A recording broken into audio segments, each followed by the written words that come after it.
Get a Job in Tech, episode 167. So recently I was asked to give some suggestions on careers, IT careers in North Dakota.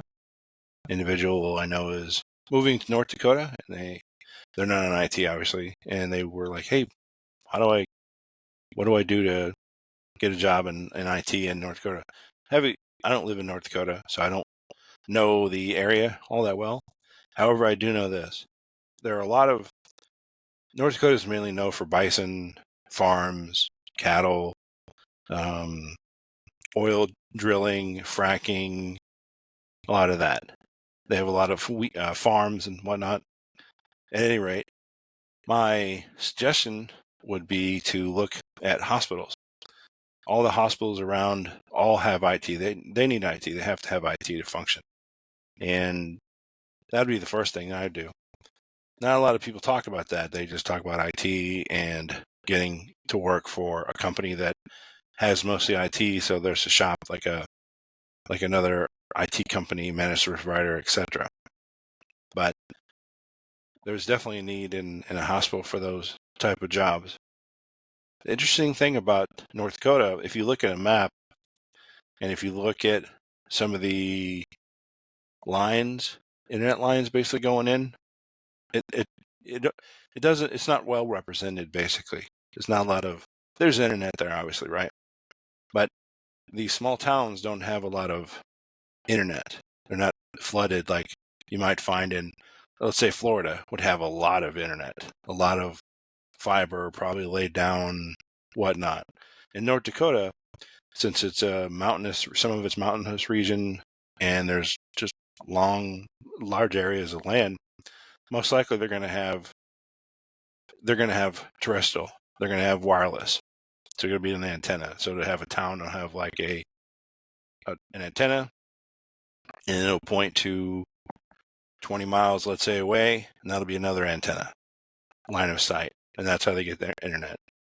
You're limited by your speed because most antennas, well, the bigger ones anyway, the bigger the antenna, the lower the frequency,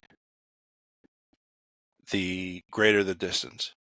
The smaller the antenna, the higher the frequency, the shorter the distance. So if you ever driven around and you'll see like a small antenna, small dish, parabolic antenna, that'll be a higher frequency one. So you rest assured that'll be a shorter distance. And usually the shorter distance ones will have a higher amount of bandwidth because they don't have to go as far. So those would be like your OC3s or your higher T1, well, higher than T1, but like an OC3 or maybe an OC12, something like that. And the OC means is just the amount of bandwidth basically you can process per second. So I found a company in Minot. Hopefully I'm saying that correctly. And if I'm not, just make a comment and say, you got to say it this way.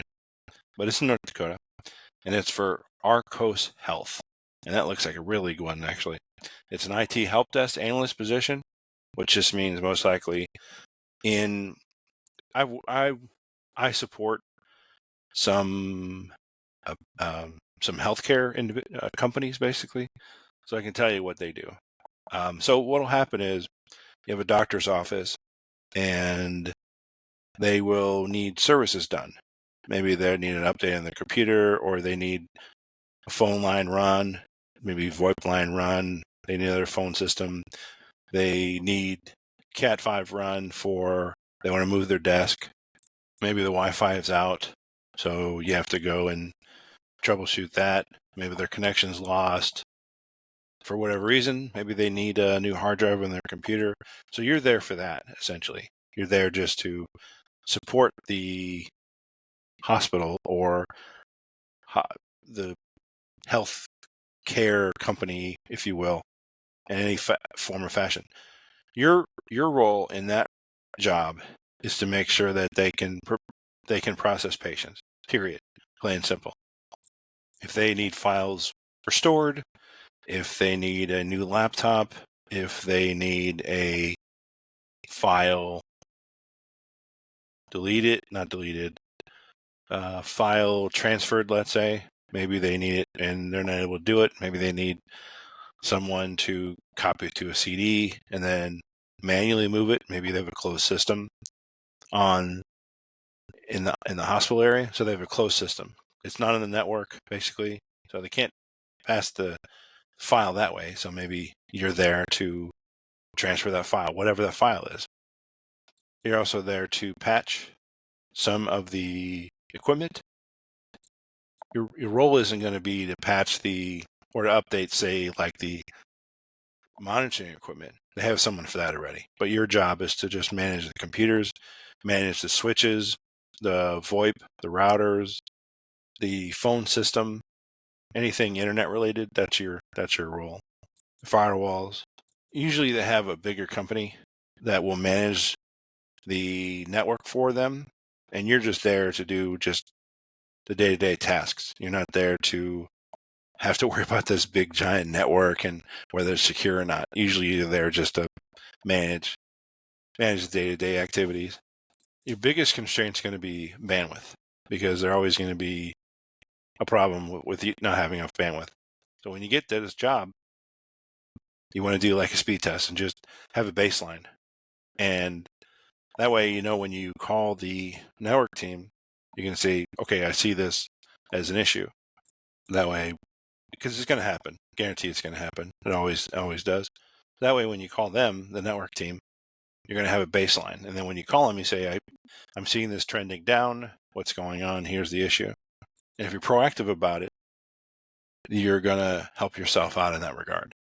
For these type of roles, usually you don't need a certification because they don't really require one.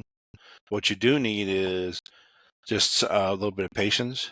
Someone who is just, this is what you do. This is your role. Don't do any more. This is it. They don't like a lot of change. It's a set standard.